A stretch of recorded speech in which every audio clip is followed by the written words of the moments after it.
Hello, Cliff. Welcome back to the podcast. It's so great to have you back. How are you? I am doing so incredibly well. And I know you're expecting, I've never been better. It gets better Yes, every single minute of the day. the I am standard answer. just, I am so excited to be on your show as a repeat guest. That's always an honor. So thank you. Yes. Oh, it's always so great to talk to you. I always gain so many insights, which is kind of what our topic is about today, getting those insights. But before we get into that, tell everyone who you are, what you do. Give us the rundown on Cliff. Oh, let me see how fast I can actually say this. So, a lot of people know me through my days as an online business owner, where I started podcasting as a hobby in 2005, turned it into a full time career, became known as the podcast answer man, taught over 40,000 people how to successfully launch a podcast in the world. I myself have had over 55 of my own podcast shows with over 5,000 podcast episodes. And let's see, 8.5 years ago, I transitioned away from podcast coaching and consulting into entrepreneurial mindset and business strategy coaching, and mainly through facilitating mastermind groups. Wow. I can't believe you condensed that into like a minute. That was amazing. That gives you the We've got so rundown. much important stuff to talk about. I Yes, couldn't be talking I know. about me this whole time. Exactly. Well, that's Cliff in a nutshell. Okay, well, let's get to the topic. I'm so excited to talk about this. So you have started a new group, which is it's a little bit different than like the typical mastermind, which I love. And we're going to get to that. But you, Cliff, have taught so many people. You've coached so many people over the years. And I'm sure you've seen so many people get those insights, but they haven't actually done anything with them or taken action. Why do you think that is?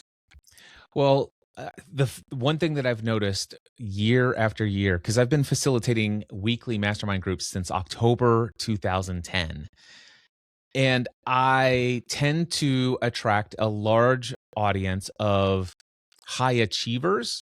And these high achievers are devoted to unceasing personal and professional development. And one thing, and by the way, I happen to be one of those. I'm a high achiever, I'm also obsessed with personal and professional development. I study somewhere between 1 to 3 hours a day every day to learn new things. I like new breakthroughs and insights. And quite frankly, I probably have a little bit of an addiction to gaining new insights. I also love to journal about them and reflect on how those insights and those breakthroughs could help me understand some of my blind spots and the patterns of behavior that have held me back. And I can find myself, and this is something that I see in a lot of people I've worked with over the years, I can get so excited about a breakthrough or an insight or some new clarity that just came about from a conversation that I've had. And I will reflect and journal about it. I will integrate it like nobody's business. Yet, oftentimes, I feel like, wow, I've done so much because number one, I took the time to study, I took the time to have the conversation, I took the time to reflect. I've taken times to just organize an entire new system to devote how it's all going to be implemented and all this other stuff. But then when I'm finished with all of that, I didn't actually take any meaningful action towards like having it become a new part of the operating system of my day or my week or my routine. It never really truly showed up as a calendared action on my weekly calendar with any sort of protected time. Instead, this is all in my personal, professional me time, feeling like I've done something so profound when in reality, it did very little to move the needle forward. Now, don't get me wrong.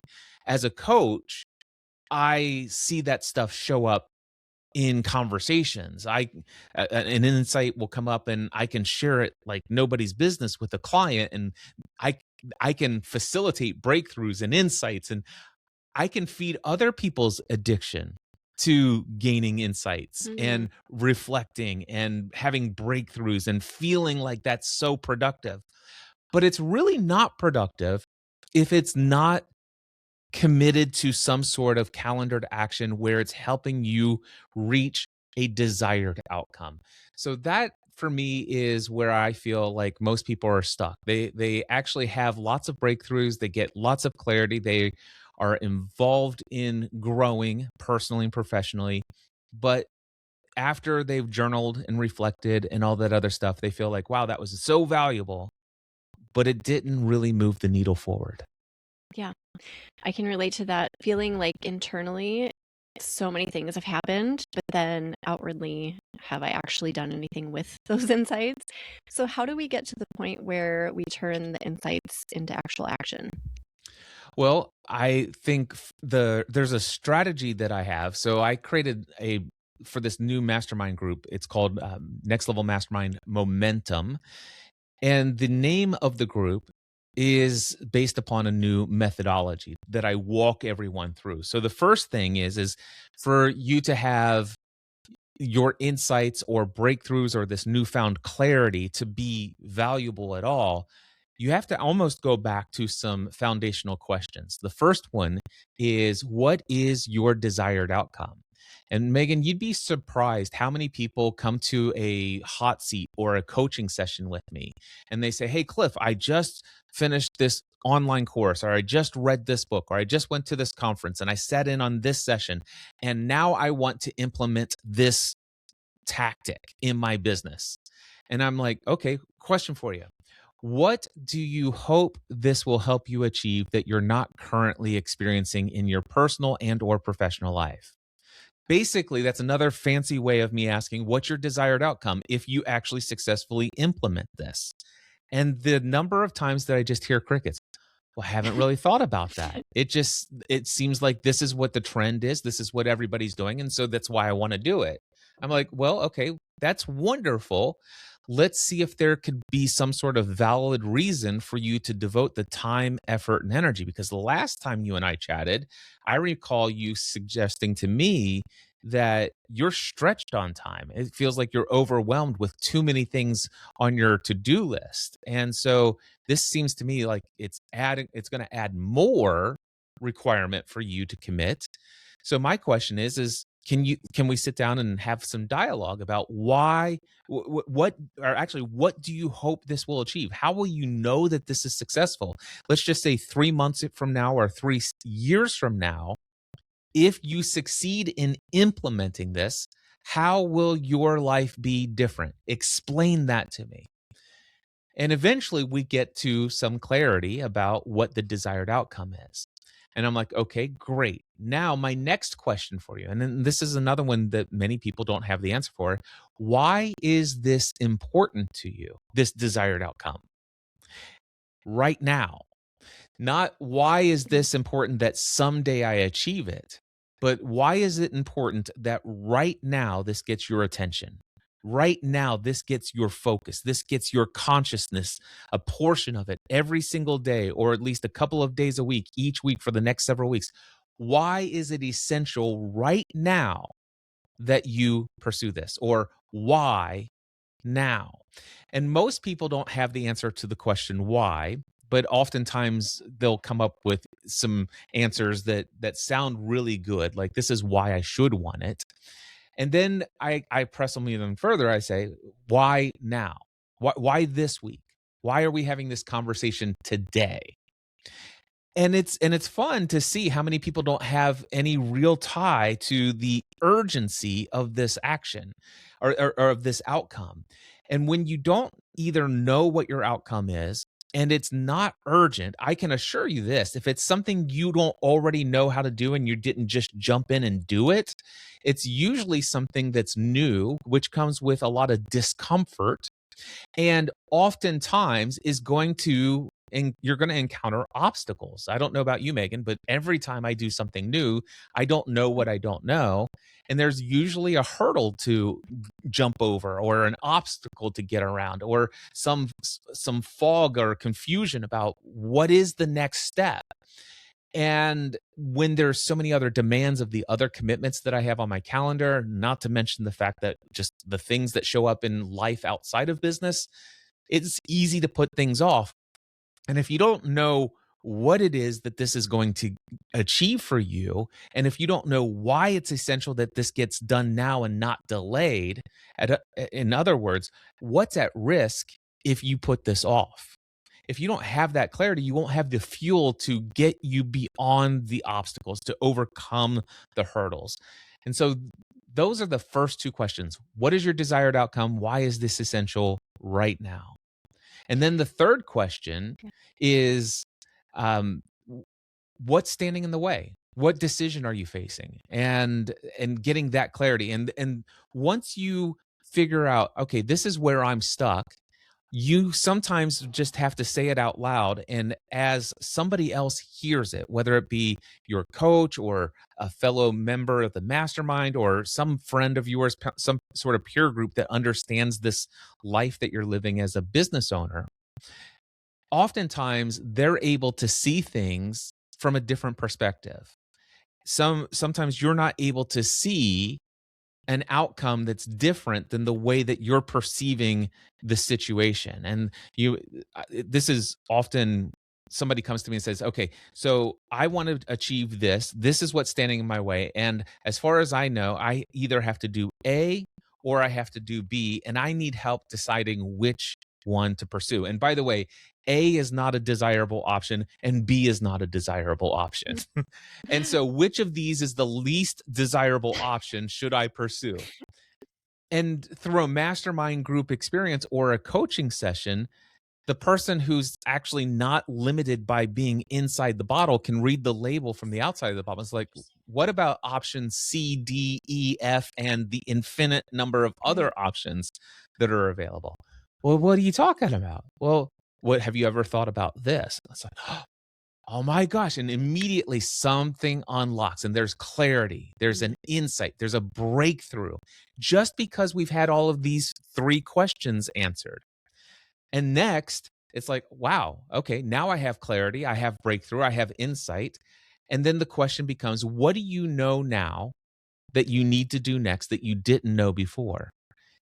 Instantly, the person says, well, I know the next aligned action for me is fill in the blank. And then the next question is simple as this: where on your calendar is that going to go? And that's how you take insight and put it into action and get momentum. You can't stop with the action or with the insight, the clarity, and go journal about it for 2 or 3 hours and then feel like you've made progress. No, you haven't made progress until you take that insight, turn it into clarity about the next step, and then commit that next step to the calendar. And then there's something even beyond that. But that's how we go and turn these insights into momentum. Can we go back to the first two questions and kind of work through, because as you were talking about that, I was like, I don't know how I would answer that. What are some ways that people answer it that like lead to where you want them to go, I guess? Well, my question for you is there some example that you want to share in your own life? Because if we talk about hypotheticals, it can get a little wishy-washy. So my question for you is, there something currently that you want to have as an experience of your life that's not currently an experience of your life? So speaking of work, I guess this is something that a lot of my listeners can relate to, is just something related to the blog. Maybe so would you take like a task related to blogging, or maybe it's like the It's whole any business? desired outcome. Okay. There is no limit of what is. So the first question is simply this: what is your desired outcome? What is some outcome that you would like to achieve? So this isn't for me, but a lot of people want to get monetized through an ad network. I think that's a huge desired outcome for a lot of food bloggers. Okay. And so that is very often the answer that I will get to a desired outcome. And actually, what that is a tactic towards a desired outcome. And so this is where this kind of conversation comes through. So oftentimes when I ask somebody a question, they'll present, let's just say, a problem or the desired outcome, but it's usually never that thing. So the question I would then go is, why is having an ad network relationship, sponsorship, or whatever, why is that important to you? What would you experience that you wouldn't have without it? So I need to know, what is the desired outcome. So I know that you want an ad sponsor, but what's underneath it? Mhm. What is the Yeah, I why think behind this? speaking for the collective, I think a lot of people would say time freedom. They want to be at home maybe with kids. They want schedule freedom, flexibility, maybe to um, allow a spouse or a partner to stop corporate work. Those are some of the things I can think of. Okay. So the next question I would ask, and this is still tying into the first two questions, what is the desired outcome? And we're also tying in the why is this important right now? So I would even want more clarity. How much income do you want from how many sponsors or ad Okay. networks? What does Yeah, it what's the income need to be? sure. Oh, let's say six figures. I'll throw that up. Six-figure income. So that's $120,000 a year, $10,000 a month. Sure. Yeah. Okay. And is this the only form of income, or are you attempting to keep other streams of income coming in outside of the ad network as well? I think that's usually step one for a lot of people. So at first, it would be the only income. Okay. Will there later be competition for your attention, time, and energy, and your calendar allotment? Would there be other income strategies at some point down the road? If so, how long before those would be need to have your attention? Okay. I would say immediately or soon after getting into an ad network, then yes, the attention would be divided. More projects would come into our radar.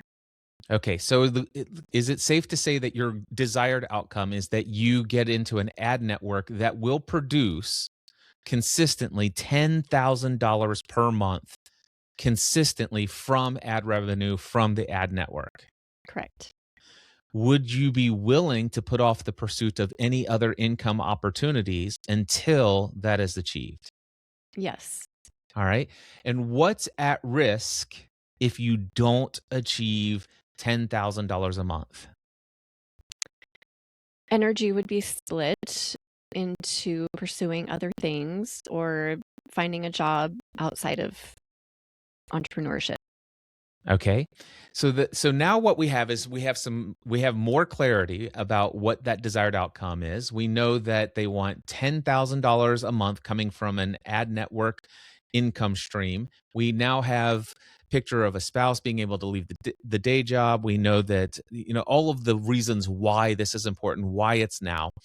Then what we need to do is ask the next question. What's currently standing in the way? Why are you not Hmm. already with an ad network? The maybe traffic is just not where it needs to be at. There's a level of traffic you need to be at to be accepted into an ad network. So you just don't have the numbers yet. Okay. So is it safe to say that we table this desired outcome because it's not achievable at this moment with what you currently have to offer an ad network? Would Right. it be safe to say that at this point, your desired outcome is to get your traffic to a specific number? Hmm. And if so, what's that number that you need to reach? Yes, that is correct. And it depends on the ad network. One, I believe, is 50,000 page views per month, and the other is 100,000, give or take. I think that may have changed, but somewhere around there. Which of the two networks is your desired network of choice? For most people, whatever is lowest would be Okay. first. So whoever I'm speaking to, this is why we're getting into hypotheticals, and Yeah. like I said, it gets a little wish-washy, because what I would be asking if this were an actual person, I'm like, my question is, what's the chances of you getting to $10,000 a month from the $50,000 or 50,000 traffic requirement to the 100,000 traffic requirement? Is it more likely that the 100,000 traffic is going to get you there faster than the 50,000. And if you're with one, is it easy to switch to the other if you start with one at Yes. 50 and go to the 100? Okay, Yes. what are the answers Yep, to it is. those? So if you can, I think most people would say, I just want to get to the 50,000 and go from there. So that would be the Okay. first goal. So the desired outcome now is no longer get an ad network. Do you see how we immediately took that off the Mhm. table? Now the desired outcome for this hot seat or this coaching session is not getting to an ad network. The desired outcome is to get to 50,000 people in the Mhm. traffic. But we still know that the reason why we want that is Right. $10,000 a month. So my question is, if you were to achieve this goal, how long would it take for you? How many people would you need to have for you to earn $10,000 a month from that ad network, assuming you have 50,000 subscribers or traffic? How many people? Like, what do you mean by that? How, what are the other metrics that would be required for you to achieve $10,000 a month of income? Because just getting into an ad network doesn't automatically they write you a check Yeah. for $10,000 a month. So what else needs to be accomplished? I mean, all the work behind behind getting there, right? Like the photographing, the writing of recipes, writing of blog posts, and that is a little bit more gray. It varies for everyone. It depends on your niche. It depends on how much you can produce. So I don't think there's a real, a metric there. Okay. So one of the things that I would consider doing at some point down the road, and before we go and get the ad network, we're going to work towards the idea that maybe building to 50,000 people is the right next step. But first, what I would recommend is maybe possibly, what do you think about the idea of doing some research and maybe finding other people who are in your industry doing the work that you're doing, who are already earning the amount of income that you want to earn from ad network revenue? Mhm. So maybe you make a list of 5 people that you know make at least $10,000 a month from ad network revenue. And what about the idea of going and having conversations with them to find out what they would do if they had to start all over today? And what do they believe is the fastest path to get back to that if they had to start from scratch? What do you Yeah. think about that as a desired outcome, that I think that clarity? I mean, I think that's so smart, and that's why people listen to podcasts and interviews from these people. But yes, I agree. It's so worthwhile. So what we've just done is we've just walked from I want to get an ad network to pay me $10,000 a month of revenue to wow, I need five, what'd you say, 50,000 people traffic to my blog each month. I assume is the metric. Yep. And then it's like, okay, well that's great, but we don't even know if that's actually going to get how close that's going to get me. So now what we've done is what do you think about your next aligned action? Your desired outcome is to have a conversation with 3 to 5 people who are already doing what want to achieve income wise from that revenue source, such that you can learn from what they've already done. And you could say, this is where I am, this is what I'm doing.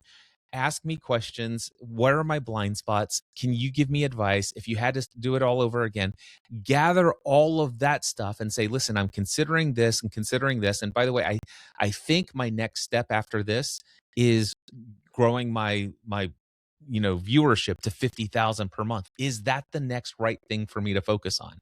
But so what we've done is through a single conversation, we realize getting an ad network isn't the desired outcome right now. Growing to 50,000 people on my blog isn't the next step. The next step, the next logical aligned action is just go find 3 to 5 people to have a conversation and learn from what they've done instead Mhm. of recreating the wheel. So now I would say, let's just assume we've had this. So, Megan, based upon this conversation we've had, what do you know now is the next aligned thing for you to commit yourself to as far as an action? Yeah, I would say listening to a couple podcasts and reaching out to a few peers that I met through Instagram or Facebook or whatever. Okay.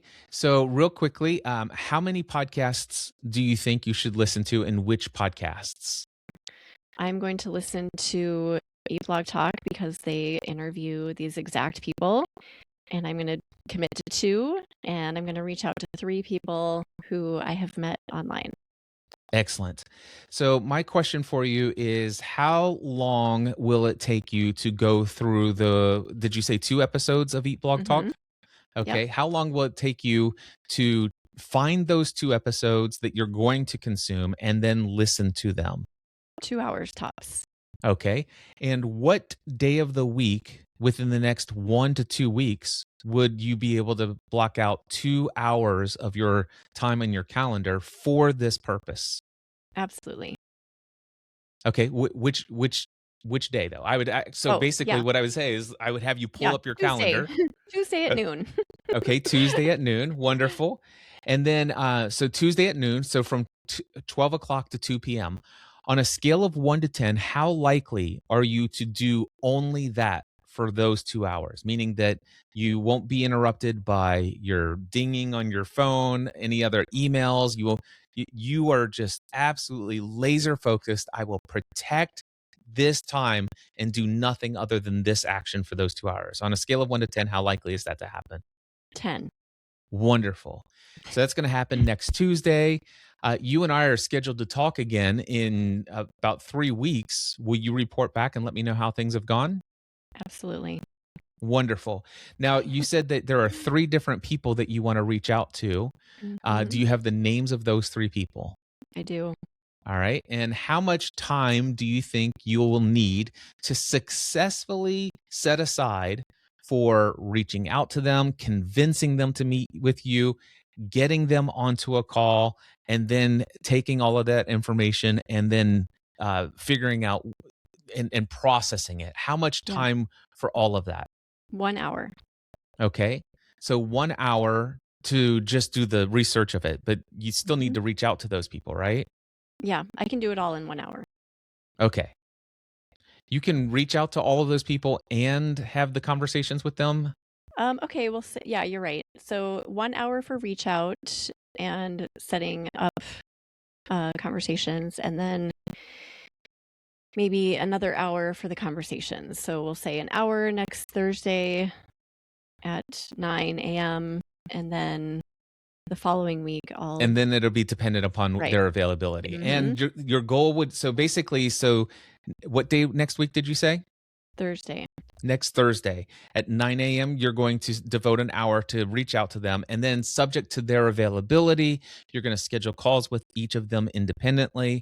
And then your goal is to have that all done by what date? Like if you had to coerce them in the most polite and possible way, you'll have all 3 conversations completed by what date? I'll say exactly 3 weeks from today. All right, exactly 3 weeks from today. Wonderful. We would make note of that. So now, on a scale of 1 to 10, how likely are you to make sure that all of those go on the calendar and they get protected, focused, that nothing else is going to come along and kick it out of that calendar spot? 10. Okay, wonderful. And when will you report back? 3 weeks from now, we're going to meet. You'll have everything reported. Correct. My Yeah. last question for you is, what will you have at the end of these conversations and at the end of these podcast episodes? How will you know that you've succeeded? What do you hope to have to inform your next steps forward from the podcast episodes first, and then from the 3 conversations? Let's start with the podcast episodes. Okay, I will have insights that I didn't have before that will provide some clarity about action steps. So I'll have a list of those insights. Okay, so so I heard that you're going to have some clarity, you're going to have a list of insights. And is it okay if I ask you to also commit to listing for each insight a list of committed actions, if it's 1, 2, or 3 committed actions that you are going to commit to taking from the insights? Yes. Wonderful. And then what about the 3 conversations? I would say, so what am I going to pull from that? Same insights. I'm going to go into the conversations with a list of questions, and I hope to come out with the same results. So insights, clarity, and then actions. A list of actions. Wonderful. And you'll report all of that back when we get to back together in our next conversation 3 weeks from now. Yep. That's it. That is how you take, in turn, clarity and insight into calendared action. You report back, and it's not essential that you have your entire plan all laid out. It's Right. just that you now know what the next steps are to provide the feedback to know what the next steps beyond that are. Most people get stuck in insight and they're like, "Oh, this is wonderful." And they, like I said, they'll go and journal about it, but they don't go take these calendared actions. They don't protect that time when the time comes. They keep pushing it off, pushing it off, pushing it off. But if you actually do what we just talked about, and when those calendar date comes on and you take those actions, and watch out, because the world will throw everything at your feet to try to distract you from doing that thing that is not easy, that is a little bit just a little discomfort. The possibility that it might not be the thing that gets you the result that you want. It's just like, I'd rather go do something that's known. And Right. and that's the problem that most people run into. So if you can actually get into the habit of taking any clarity, insight, or breakthrough and converting it to a calendared action, that you are committed to protecting your focus and doing that action, you will always get results. Some of the results were, I got distracted and I didn't do it. This is good. This is called feedback. Sometimes Mm. you'll do the action and the results landed is like, man, that was a total waste of my time. This person had, nothing to value. It's like, okay, that's feedback. It's like, oh, I had this one conversation and I had this big, huge breakthrough, and there was an ad network I didn't even consider, and they're already generating this, and I could apply for that tomorrow, and I could start seeing my first $1,000 a month within the next 90 days based upon what they're saying and what I already have. This is amazing. And so you just never know where all of this leads. The Yeah. problem that most people have, Megan, is that they try to figure out the entire process. I just just give me the step-by-step framework for exactly how to get to 10,000 from an ad network. I need that within 90 days. It's like, no, you don't. You need to know what your next one Yes. aligned action is and commit to that. Yeah.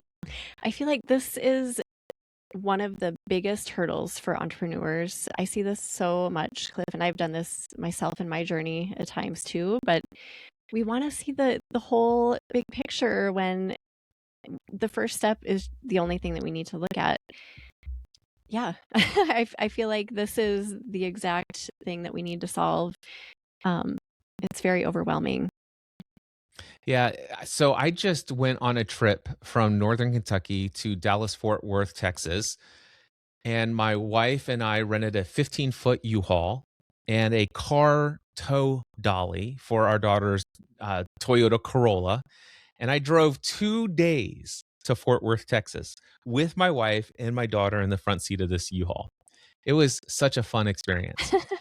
Now, obviously, we knew our desired outcome. We had to be in Fort Worth, Texas by Saturday before the office closed at 5 o'clock. We knew that that was our desired outcome. We knew why it was important.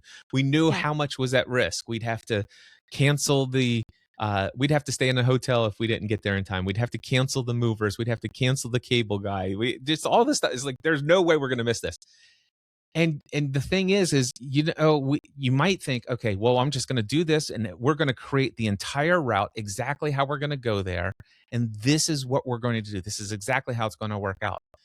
I didn't even bother.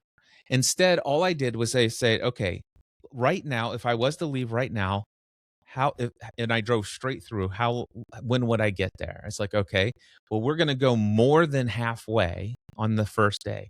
And we'll just follow the GPS that says, take this route, take this route. I don't need to know what's beyond that turn and that turn and that turn. I just, what's the next turn? It's like, Right. oh, I stay on this road and for 127 miles. And it says, then I'm going to veer off to this.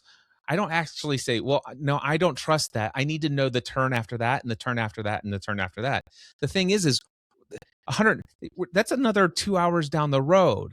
The next 3 turns could have an accident that gets blocked and it reroutes around it. You don't know what's in the future. And the fun part was we woke up Saturday morning. It's like, oh, this is going to be amazing. We're in Hot Springs, Arkansas. We are going to be so early because I drove so much further than halfway. Megan, I'm like, this is amazing. And I wake up from the hotel, I go out, and I'm, just checking the straps on the car, and I realize one of the tail lights from the dolly came off as Oh a no. result of some of the bumps. Oh, Now there's no turn signal, there's no brake light on the dolly. So I'm calling roadside assistance from U-Haul and all of this stuff. And we wait for 25 minutes until they finally told us they canceled it. The guy doesn't have the part. And then it's like, okay, what's the next step? And I'm like, okay, well, there's this other U-Haul, you can train it. So I had to go and take the U-Haul there. I had to take the car off of that dolly, take that dolly off, put another dolly on, put the car back on the dolly. 2 hours later, right. and you know what? We pulled in. I won't tell anybody that I drove 85 miles per hour for over In a 3 U-Haul. hours in a U-Haul pulling a dolly with a car behind me. I wouldn't tell you that I did that, but I will say this. We made it there with 30 minutes before the office Wow. closed. Yeah. But the thing is, there's no way I would have known any of Mhm. that was going to happen. And I said Hot Springs, Arkansas, and something's funny that happened because at one point my wife's like, okay, when are we going to stop and get a hotel? I said, well, I'm really good. I was going to try to make it to Texarkana, Texas. And she says, I think I'm done. And I'm like, well, find a hotel that that you want to stay at. And they found a hotel brand that they both like, my daughter and my wife. And we punched it in. And lo and behold, we went 26 miles north out of our way to go to this hotel. Yeah. And I'm like, what am I doing? Why am I going out of In my the wrong way? way. And but you want to know something?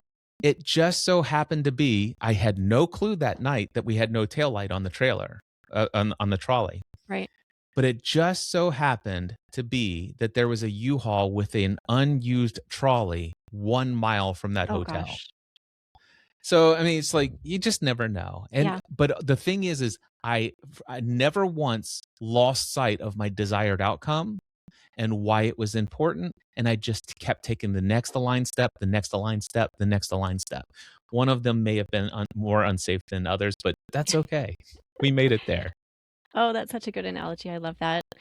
And I feel like all of this is so much easier. Like as you were talking through, like, okay, well, next week we're gonna, meet at 9 and you're gonna tell me and you're gonna have the call. I feel like all of that is so much easier when we have accountability, either a business coach or a peer or a group that can ask us these questions, because asking ourselves these questions is not always easy and holding ourselves accountable is not always easy. Right? So what do you suggest?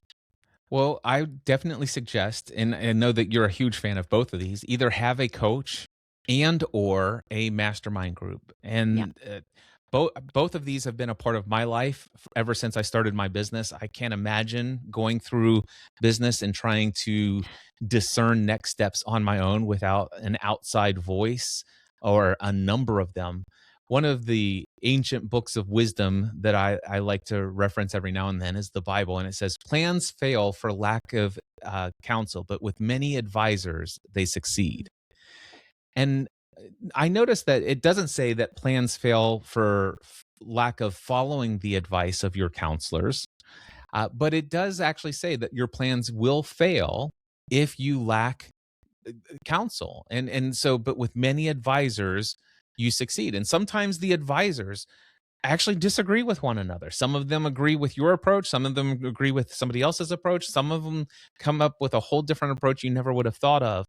But it is the opportunity to be exposed to outside perspectives other than our own.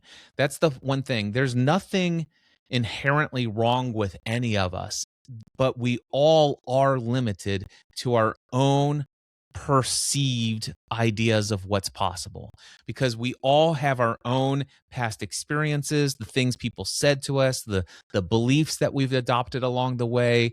Just life has shown up in certain ways, and we've come to certain conclusions that this means this means this, and there's no way I could ever do this, blah blah blah. And so therefore we've already convinced ourselves of a lot of things that just aren't right for us, and we don't even think of them as options, where other people who are on the outside are not limited by our own self perception. And they're like, why haven't you done this? And it's like, I didn't think about that. Well, why not? Well, because here's all the reasons why that would not work for me. And Mhm. then they could say, well, is that true? Is there any evidence to the contrary? Has there ever been a time in your life where you had done that and it did work? Well, there was this one time. Oh, so it's not an automatic global thing that this doesn't work for you. Right. Huh. What if this, and it's just so powerful to Yeah. get that outside perspective. So to answer your question, I would say mastermind groups and coaching. Yes. Oh gosh, yes, both of them 100%. And I want you to talk a little bit about your group. If people are like, "Oh gosh, this sounds amazing. What can they get and where do they go if they're interested in your new group, Cliff?" Yeah. So where they go is cliffravenscraft.com/momentum. Because if you want more momentum in your personal and professional development journey, if you want to achieve more of the things that you have as desired outcomes, this methodology, this framework of going through this series of questions, it is amazing how instantly you will have clarity about exactly what that next aligned step is. Not the entire path, but every time you will be able to know what is the next thing that is aligned for me to get closer to my outcome. And there's a commitment to putting it on the calendar and protecting that time and reporting back by the time you get into your next hot seat. And this is something that has been missing from my mastermind groups that I've facilitated over the years. I've seen some powerful things that have happened in the past 15 years of facilitating mastermind groups. But one of the things that I'd noticed is that some people are really great about like just going and taking action and seeing momentum, and others are really great at getting amazing insights and having incredible breakthroughs and getting really excited, only to come to their next hot seat having done nothing with any of that, and then have a whole other bright shiny object that they want to pursue and talk about in their next hot seat. And I Yeah. just like, there's got to be a way. And that's where this whole momentum methodology came from. It's like it is such a powerful format. Every single week we have 3 to 4 hot seats. The first 15 minutes, people are checking in with the report backs, talking about what they did. At the end of every meeting, we have a little breakdown where, hey, even if you weren't in the hot seat today, what insight or clarity did you get from somebody else's hot seat today? It is the most impactful facilitation of a mastermind group I've ever done, and I've facilitated a lot of mastermind groups since October 2010.